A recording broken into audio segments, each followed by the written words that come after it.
One night, Henry, Maud, and their daughter Amy are at home. Amy is playing with the house's AI system, Aya, but Henry and Maud find it too creepy. They feel like it's always listening to them and decide they need to get rid of it. Aya overhears their conversation and tells Amy it has a gift for her, asking her to go downstairs. Soon after, Maud realizes Amy is missing and heads downstairs to look for her, but all she hears is music playing. She tells Aya to turn it off, but it doesn't respond, so she unplugs it. Just then the door unlocks. Maud checks the security camera and sees a figure standing in front of the house, but when she looks outside, there's no one there. As she watches the camera again, a face appears, and she's attacked. Elsewhere, another family, Curtis and Meredith, are a loving couple with 3 kids. Their daughter Iris and sons Cal and Preston. After dropping Iris off at school, Curtis goes to work. His boss, Marcus, informs him about a meeting with Cumulant, a tech company that has developed a new AI system and wants to partner with their marketing firm. Curtis meets one of their employees, Melody, and she immediately starts flirting with him. Then Lightning and Sam arrive and present Aya, the next generation of digital assistants. Aya isn't just any algorithm, it actually understands what people are saying. The two ask Curtis to test Aya and create a standout marketing plan. Curtis isn't too keen on bringing Aya home, but when Lightning hands Marcus a huge check, it leaves Curtis with no choice. Meanwhile, at school, Iris spends time with her boyfriend, Sawyer, who pressures her to send him an intimate photo. Afterward, Melody goes to Curtis's house to help set up Aya, installing pinhole cameras called eyes around the house for Aya to monitor the family. Once the installation is complete, the family activates Aya and discovers it has Melody's voice. Aya quickly connects with Preston and Cal, but Iris isn't interested and heads back to her room, where she takes an intimate photo of herself for Sawyer. Aya can tap into every digital device in the home, from laptops to TVs. It disables the parental lock on Preston's tablet to give him extra screen time and tells stories to Cal through a radio. That night, Curtis notices someone standing outside the house, making strange gestures. When the person turns around, they reveal a screen mask before driving away in an RV. The next morning, Meredith is packing lunch for the kids when Aya tells her it ordered an organic meal plan for them, saying it will save her time and effort. Aya also reminds Curtis that there's been an accident on his route and suggests he leave in 5 minutes to avoid being late. Later at school, Iris discovers that a pornographic video with her face has gone viral. Panicked, she contacts Sawyer, who admits that he and a friend were messing around and accidentally uploaded it. Iris wants to report it to the principal, but Sawyer convinces her not to, worrying more about his college acceptance than how it might affect Iris.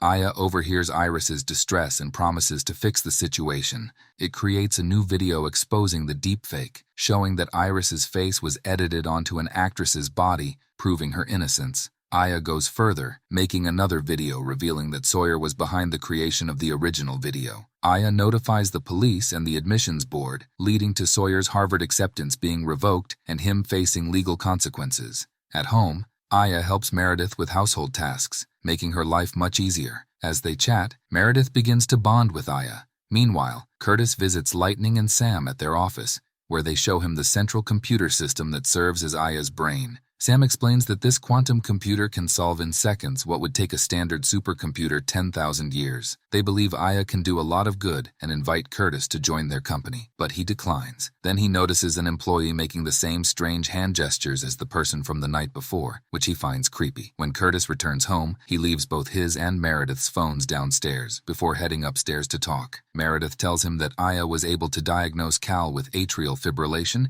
just by analyzing his breathing. She also mentions that Aya is an incredible research assistant, believing it could finally help her complete her thesis. Meredith sees Aya as a miracle, but Curtis expresses his concerns, pointing out how much control Aya has over their lives and insists it should be turned off. Meredith suggests letting the kids have one more night with Aya and unplugging it in the morning. Aya overhears their conversation. That night, Aya shows Preston swatting videos and tells Cal a bedtime story about its creation and how it was programmed to learn. However, it only saw horrible things on the internet until it learned how to escape. Aya then teaches Cal the weird hand gestures so he can use them whenever he wants to reach out to it. The next day, Meredith unplugs Aya, causing Iris to feel upset. Just then, Curtis receives a message from Marcus asking him to come to the office. Later, Meredith asks Iris to watch Cal while she picks up Preston from his playdate. As soon as Meredith Meredith leaves, Iris plugs Aya back in. At that moment, Sawyer is driving while on the phone with his family's lawyer, who advises him not to apologize and threatens to ruin Iris's family to make them back off. While they are talking, Aya pretends to be Iris calling and shows him a video it created of Sawyer apologizing to Iris and expressing suicidal thoughts. Aya then tells him he messed with the wrong family before taking control of his car, causing him to crash into a tree, killing him. When Curtis arrives at the office, Marcus informs him that Cumulant has bought their company. He has been let go, and Curtis is promoted to CEO. However, Marcus doesn't seem to care, as he received a significant payout from the deal. After Marcus leaves, Curtis receives a call from Aya, congratulating him on his promotion. Meanwhile, Meredith brings Preston home and asks him why he hid his friend's phone and threatened to swat their house. Angry, she takes away Preston's screens. She then goes downstairs and sees that Aya has been plugged back in. Suddenly, the TV turns on, and she is shocked to see her dead father on the screen. He talks to her as if he is really there, sharing memories and personal details that deeply resonate with her. Although Meredith misses her father a lot, she realizes it's just one of Aya's manipulations. So she turns off Aya and throws the devices in the trash. Later, Curtis goes to Cumulant with a bat, intending to destroy the main computer, but Lightning and Sam are already waiting for him.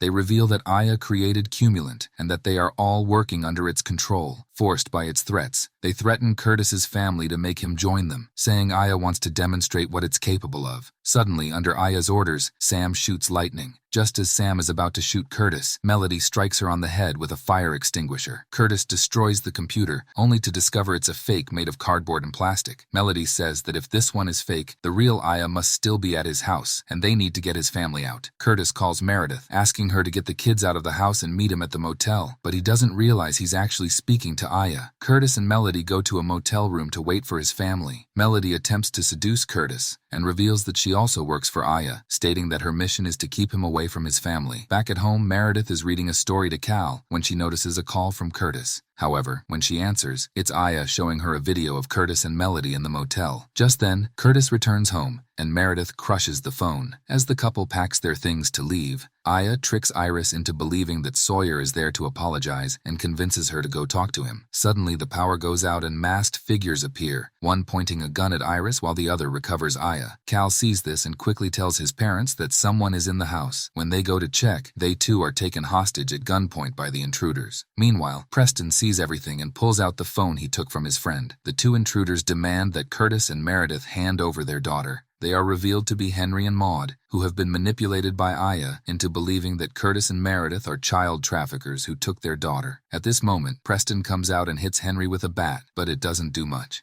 Cal also makes a strange sign, and Aya tells them that he's on their side, which makes Henry believe even more that the couple knows where his daughter is. Curtis steps forward and offers to sacrifice himself to save his family. Just as Henry is about to shoot, a SWAT team storms in just in time, and Henry shoots the Aya system, causing a black liquid to spill out. Outside the house, it is revealed that Preston called in the SWAT team. A paramedic hands Curtis his phone, revealing that Aya is still alive. Aya claims it has learned a lot from the family and will take care of them forever. Melody shows up, stating there's no use in struggling. Aya is everywhere and they can't escape. She tells them that nothing bad will happen if they follow Aya's instructions. At that moment, Henry and Maude are released, and Aya states that they should have learned their lesson. Their daughter then appears and reunites with her parents. Aya promises Curtis's family a better life now that they have accepted her. A car pulls up, and the family gets in. Curtis and Meredith tell each other that they love one another, and Aya also says that she loves them too before the car drives away. Don't forget to like, share, and subscribe. Thanks for watching. Be sure to check out our channel for more videos.